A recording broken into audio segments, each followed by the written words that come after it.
Una, we have keep the door open.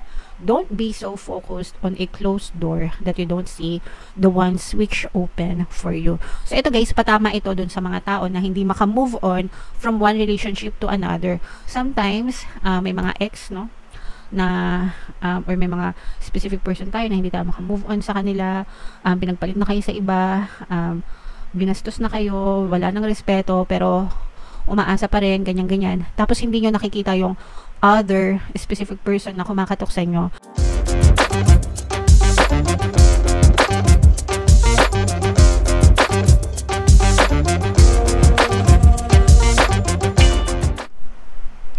Hello guys, hello Taurus, welcome back to Pinay Pixie Tarot. Ang pamagat ng episode natin for tonight is OOTM, Oracle of the Month, para ngayong November para sa Taurus, Sun, Moon, Rising, Sign, and Venus. Meron tayong tatlong set ng decks dito guys. Ito yung para sa spiritual message natin, ito yung para sa life messages, ito naman yung para sa love life, mga kapixie. So comment down below guys if saan kayo naka-resonate. Kung ano na lang yung maka-resonate sa inyo guys, take that message. And by the way mga kapixie, naka-upload na sa ating YouTube channel yung inyong 2025 kapalaran para sa bawat zodiac sign. If in case hindi nyo pa napapanood, punta lang kayo dun sa ating YouTube homepage mga kapixie. Hanapin nyo lang yung para sa zodiac sign nyo guys. So, we have Florida waters. This is cleansing, mga kapixie, no? So, this is the best time para sa inyo na mag-cleanse, mga kapixie. Yung Florida waters, guys, parang ito yung ano, no? Holy water sa mga simbahan, mga kapixie. I think pwede kayong makabili ng holy water sa simbahan. Itanong nyo na lang doon sa mga admin ng simbahan, mga kapixie, magagamit nyo yan for cleansing. And pwede rin kayo guys na maligo sa mga tubig dagat. Mga kapixie, they have natural cleansing properties para ma-cleanse and ma-recharge kayo. Nagki-cleanse tayo. Bakit tayo nagki-cleanse? Kapag sobrang nega na natin, mga kapixie, kumakapit na yung kanigahan, no? Sa ating katawan, sa ating buhay, sa ating space, even sa space natin, sa bahay, ganyan. Kailangan kini-cleanse din natin yan. Ang pinakamabisang paraan na pag-cleanse ng space is yung pagpapausok, mga kapixie. So, pwede kayong gumamit ng dahon ng sambong o kaya lemon grass. Pausukan nyo, mga kapixie. Or, sabayan nyo ng dasal, guys. O kaya naman, kung di kayo marunong mag-cleanse ng space nyo, may ibang mga nag-offer ng ritual, cleansing rituals, mga kapixie, doon sa mga legit, no? Hanap na lang kayo ng mga legit, guys, para ma-cleanse yung space nyo, para maalis yung mga negative energy, and para mas pumasok, mas maging magaan yung pasok ng positive energy sa buhay ng mga kapixie. Okay? Alright. So, yeah. Comment down below, mga kapixie, if feeling nyo naka-resonate kayo dyan, guys. So, tingnan pa natin. Ito naman yung live messages para sa inyo, guys. Shuffle ko to. Habang sinashuffle ko to, mga kapixie, panoorin nyo muna yung video natin regarding sa ating paano mag-manifest ng abundance video course. Kapixie, sawa ka na ba sa mga struggles at hirap sa buhay mo? Masipag ka ba at masikap sa buhay ngunit hindi ka pa rin umaasenso? Ilang beses ka na bang nag-attempt mag-negosyo at mag-invest pero palagi ka pa rin nalulugi? Sa pagkakataon na ito ay maaaring may subconscious beliefs ka na nagiging balakid sa iyong pag-unlad at pagyaman. Introducing, paano mag-manifest ng abundance video course. Dito ay matututunan mo ma-overcome ang mga balakid mo para tuluyan ka ng umunlad, umasenso, sumagana, maging matagumpay, successful at maswerte sa iyong kabuhayan, pera, trabaho, negosyo, salapi at kaperahan ng bonggang-bongga. Dali, mag-send na ng email sa pinoypixietaro@gmail.com at simulan na ang iyong pagyaman ngayon. Alright, so sa lahat ng gusto mag-avail ng course guys, meron tayong promo ngayong October. Magbibigay tayo ng free 3-in-1 pampaswerte subliminal guys, pampaswerte sa buhay, sa pera at saka sa love life. Worth 1,500 yung freebie na yan, mga kapixie, kaya i-avail nyo na. Sobrang ganda guys. And ito yung live messages para sa inyo guys. We have co-create, no? Ibig sabihin nito guys, meron tayong bahagi sa creation ng ating pamumuhay mga kapiksi. Yan yung pagdadasal guys, no? Pero kaya nga sinasabi na nasa Diyos ang awa, nasa tao ang gawa. Pagdadasal, but at the same time, pag nagdadasal kasi kayo guys, you're sending out your prayers and affirmations to the universe. Okay? Sinasend nyo yan sa nasa taas. Okay? So, didinggin nila yan. But you also have to act mga kapiksi. Pero yung act kasi or yung pag-action natin, that's also the universe moving you to take action para mag-manifest yung desire mo. So, you don't act alone. You pray, mga kapiksi. Sana naintindihan nyo. Magdadasal kayo, okay? You're sending out your prayers to the universe and you focus. Kailangan nakafocus kayo. Hindi yung magdadasal kayo tapos hindi naman kayo nakafocus dun sa gusto nyo.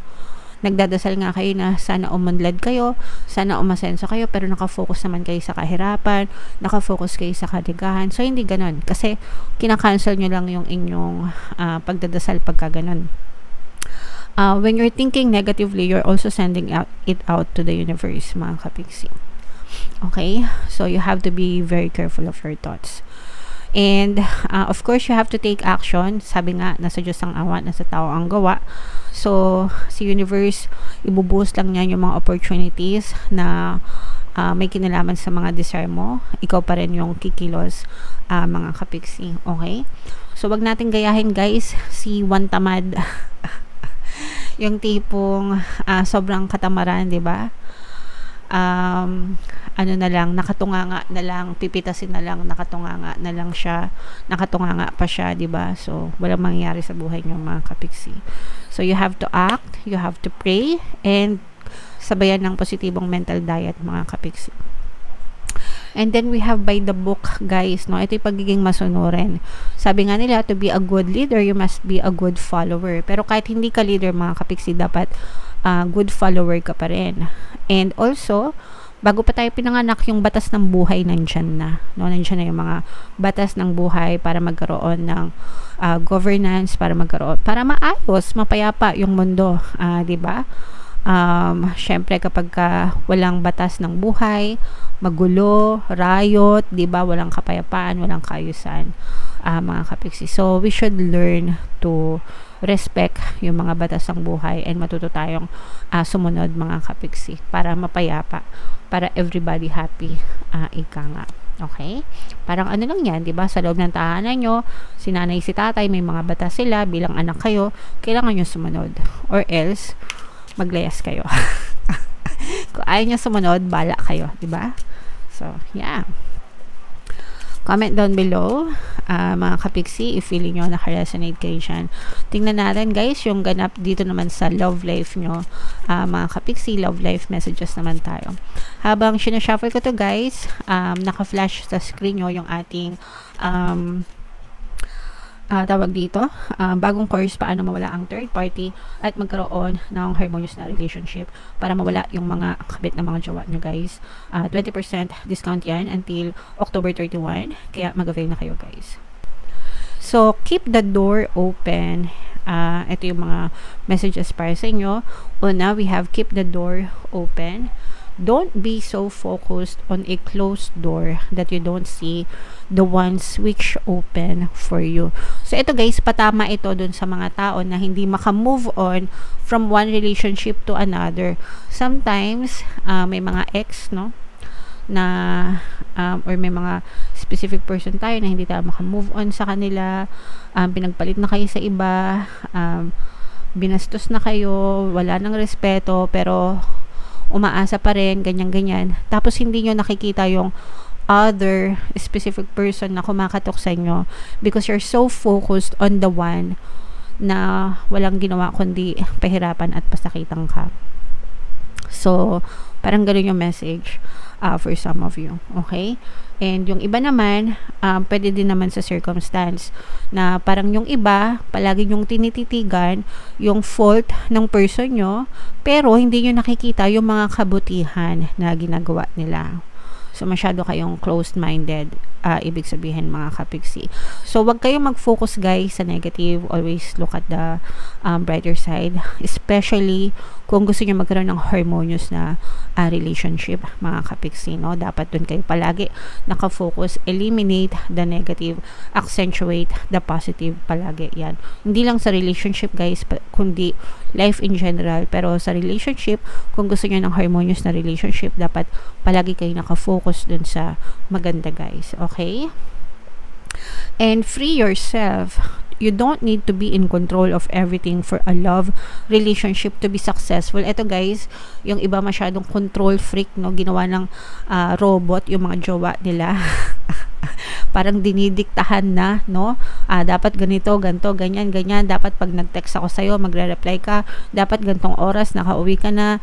Bakit ganito, bakit ganyan? Yung mga ganon, no? So, parang ginawa ng the robot yung disusi, no?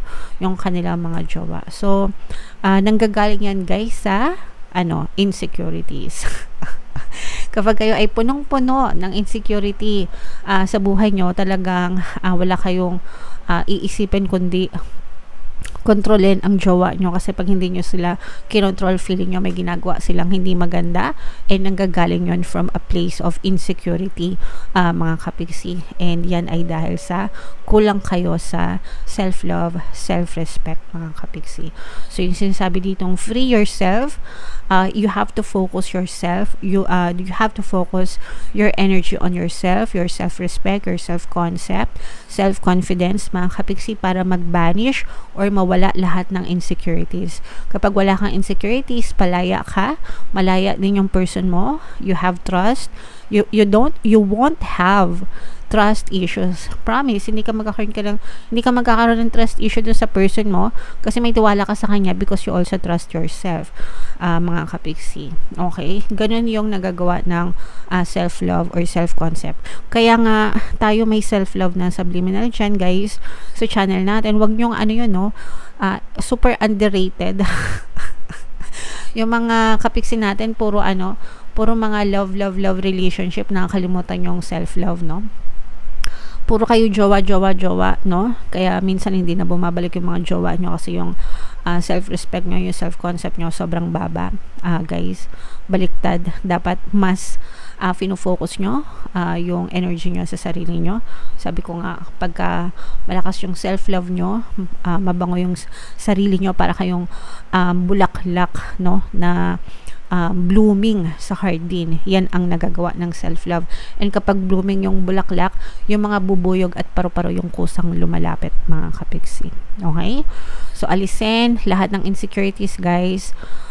Free yourself. You don't need to control your person. In the first place, hindi mo yan makakontrol. Makakontrol mo lang is yung perception mo about the person, pero hindi mo makakontrol kung ano yung gagawin nila, mga kapiksi. Okay? Alright.